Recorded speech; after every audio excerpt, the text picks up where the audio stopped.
मेरे दिल दे टुकड़े सीने विच बिखरे एक नाम तेरा ही लेंदे रह गए. Maka dalam kitab Mawa'idh al-Usfuriyah nih, ada seorang tabi'in lagi namanya Thabit al-Bunani atau al-Bannani. Jadi Thabit al-Bunani ini seorang tabi'in, Pak. Ya, beliau kana yazurul maqabir lailatal jum'ah. Beliau punya kebiasaan tiap malam Jumat ziarah kubur. Nah, satu malam tanas, beliau ngantuk. Fanama 'alal maqabir, ketiduran di kuburan yang dia lagi ziarahin. Sampai pagi, sampai subuh. Di dalam mimpinya Syekh Thabit al-Bunani ini, beliau mimpi nih. Di dalam mimpinya ini beliau melihat semua mayit yang di dalam kuburan itu pada keluar, Pak. Tapi mereka apa? Yakhrujuna bi ahsanis thiyab. Mereka keluar dengan membawa dengan memakai pakaian yang bagus, yang bersih. Ya, wajahnya ceria, cerah. Kemudian mereka di hadapannya itu yahduru indahum alwanun minat ta'am, banyak makanan.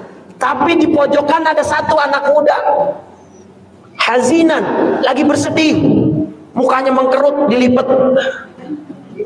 berapa? Dilipat 7 apa? Bajunya kotor, yang lain dapat makanan dia kagak. Dalam mimpinya, ini mimpi ya, ini dalam mimpi nih. Tapi kan mimpinya orang soleh nggak kayak mimpi kita, beda. Ditanya sama Syekh Thabit al-Bunani, ente kenapa? Yang lain pada makan, kok ente kagak? Ya, ini beliau setiap malam Jumat nih ziarahnya, jadi mimpinya di malam Jumat. Ente kenapa kok? Apa kata si anak muda ini? Ana gharibun bainahum. Wahai Syekh, wahai Imamul Mukminin, saya ini orang asing di tengah-tengah mereka. Saya bukan orang kampung sini. Lah, kok bukan orang kampung sini bisa dikuburin di sini? Saya waktu itu pengen pergi haji sama emak saya. Dan di kampung ini hadaranil maut. Tiba-tiba Allah tetapkan saya mati di kampung ini. Akhirnya saya dikuburkan di sini, di kampung sini saya dikuburin. Terus, nah mereka innalahum aqriba wa ahibba. Mereka itu dapat makanan, mereka itu bajunya bagus, wajahnya ceria, cemerlang. Mereka punya teman, mereka punya saudara, mereka punya keluarga yang setiap malam Jumat mengirimkan doa-doa terbaiknya. Dan saya tidak ada satupun orang yang mendoakan saya. Lah kan ente punya masih emak, ibu kamu masih hidup kan? Masih, tapi dia kawin lagi. Itu diriwayatnya begitu emang, bukan sing ngada-ngada. Pas kawin lagi dia lupa sama anaknya yang udah kagak dibacain Fatihah, kagak dikirimin pahala sedekah dan lain sebagainya. Terus kata Syekh Thabit, ente mau tolongin enggak? Antar bakal samperin emak ente, di mana tinggalnya? Di sini-sini. Tapi gimana nih caranya biar ibu ente percaya bahwa anak bawa pesan dari ente anaknya? Syekh bilangin, di kantong gamis baju ibu saya yang tergantung di lemari itu ada peninggalan warisan dari abah saya sekian dinar. Itu nggak ada yang tahu kecuali saya dan abah saya. Ibu saya pun nggak tahu.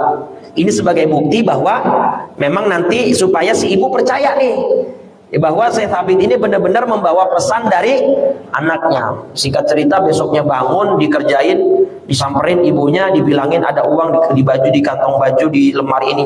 Dicek sama ibunya, bener. Ya Allah, nangis ibunya. Iya, saya gak pernah baca doa buat anak saya ini, ya Allah. Mungkin udah kangen saking bahagianya hidup sama laki baru gitu ya. Terus kata si ibunya, ini dah Syekh, uang peninggalan ayahnya saya kasih ke antum. Saya titip, tolong sedekahin makanan ke orang-orang yang membutuhkan dan pahalanya tolong diniatkan untuk putra saya itu ya. Dilakuin Pak.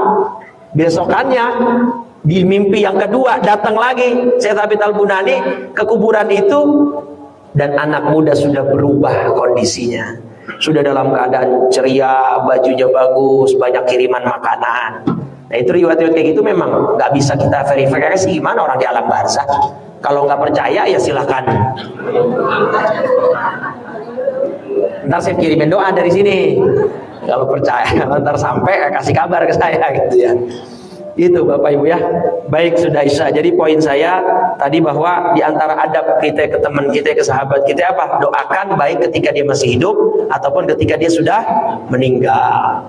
Ustaz, tapi kan kita setiap Jumat doain tuh ketika khutbah. Tahu ketika khutbah kan khatib selalu baca Allahumma ighfir lil muslimina wal mu'minina. Itu Pak doa umum. Ibarat bansos. Pemukimannya banyak, padat, warga yang membutuhkannya banyak, yang dikirim cuman sedikit, ya rebutan. Ya kebagian saya emang kebagian, cuman ya timbang paling tinggal dapat apa minyak apa rebutan. Tapi kalau anaknya, keluarganya mengkhususkan, itu paket khusus buat dia doa. Paham ya? Buat dia doang. Dan banyak Pak riwayat-riwayat para ulama, para sahabat melakukan sedekah, pahala, membahatamkan Quran dan lain sebagainya untuk orang-orang yang sudah meninggal dunia. Jangan dilupain. Karena besok kita meninggal, kata Imam Al-Habib Ahmad bin Smith, beliau mengatakan begini, man i'tana bi amwatihi bi ihda'il qiraati wa ihda'is thawabi sadaqati ya yuqayyidullahu lahu ya mayyatani bihi ba'da mautih. Kalau ada orang yang perhatian kepada keluarganya, temannya, sahabatnya, walaupun dia sudah meninggal, kita tetap perhatian. Ziarah kuburnya, kita bacakan doa, kita kirimkan Fatihah, bacaan khatam Quran, sedekah, makanan dan lain sebagainya. Besok kita mati, Allah akan tempatkan orang-orang yang juga akan memperhatikan keadaan kita. Paham maksudnya? Kalau sekarang kita perhatian sama orang yang udah meninggal, besok pas kita meninggal, ada orang-orang setelah kita, sepeninggal kita, yang memang Allah siapkan untuk memperhatikan kita. Almarhum Gus Dur aja ketika ditanya di akhir-akhir menjelang wafatnya, nggak jauh-jauh harapannya. Apa? Saya pengen selalu ada yang kirimin saya Fatihah besok kalau saya meninggal. Wah, ternyata lebih dari itu almarhum Gus Dur. Sampai sekarang makamnya nggak pernah sepi. Kuncennya ngomong pernah dalam satu waktu 1 tahun dibuka Pak, kotak amalnya dibuka di makamnya almarhum Gus Dur.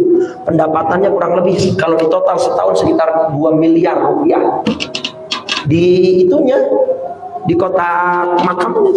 Masya Allah. Ya terlepas dari pro kontra orang yang banyak yang nggak senang, tapi ya tetap beliau insya Allah orang soleh, orang alim luar biasa. Gitu ya. Nah maka mudah-mudahan kita semakin perhatian nih sama orang-orang yang udah meninggal duluan, entah keluarga, entah teman, entah sahabat. Kirimin minimal Fatihah. Habis baca doa azan minimal Rabbil Firli buat orang tua tuh jangan lupa Pak. Bikin lidah otomatis. Innaka la tukhliful mi'ad, langsung Rabbil Firli. Langsung itu. Jangan pakai kagak. Doa habis azan itu jangan pakai enggak. Nah, wallahu a'lam bishawab.